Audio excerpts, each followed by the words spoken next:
If suddenly your Samsung S24 Ultra sounds bad on Bluetooth devices such as AirPod or earbud, then let us see what to do.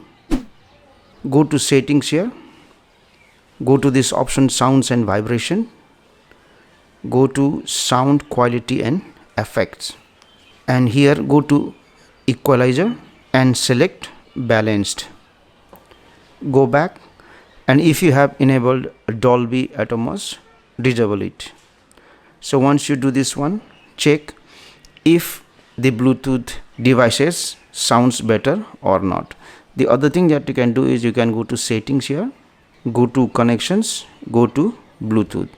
Suppose if this is the AirPod that is connected to your device, then what you do is tap on this gear icon here, select unpair, and then again repair the device. After that, check if the Bluetooth sounds better or not.